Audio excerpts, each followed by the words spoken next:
రాష్ట్ర వ్యాప్తంగా అర్హత కల నిరుపేదలకు ఇళ్ల స్థలాలు పెన్షన్లు రాష్ట్ర ప్రభుత్వం మంజూరు చేయాలని సిపిఐ రాష్ట్ర సమితి పిలుపు మేరకు చిత్తూరు తహసీల్దార్ కార్యాలయం ముందు నిరసన వ్యక్తం చేశారు.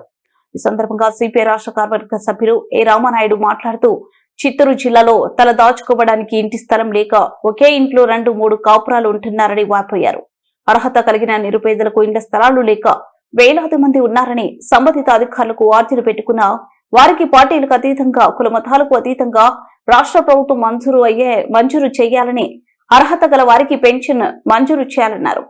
గతంలో తెలుగుదేశం ప్రభుత్వం అధికారులు ఉన్నప్పుడు టీడ్కో గృహాలకు డిపార్ట్ చెల్లించిన ప్రతి లబ్ధిదారులకు టీడ్కో గృహాలు కేటాయించాలని డిమాండ్ చేశారు. కూటమి ప్రభుత్వం ఎన్నికలకు ముందు పట్టణ ప్రాంతాల్లో 2 సెంట్లు, గ్రామీణ ప్రాంతాల్లో 3 సెంట్లు ఇస్తామని హామీ ఇచ్చిన హామీ మేరకు నిరుపేదలను ఆదుకోవాలని డిమాండ్ చేశారు.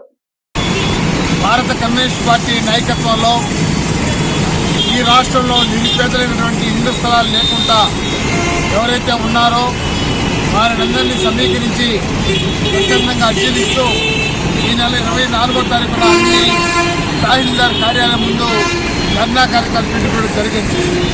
గవర్నమెంట్ అధికారం రాకముందుగా నేను అధికారానికి వస్తే ప్రభుత్వం పట్టణాల్లో 2 సెంట్లు, గ్రామీణ ప్రాంతాల్లో 3 సెంట్లు ఇస్తా అని చెప్పి చంద్రబాబు నాయుడు వాగ్దానం చేశాడు.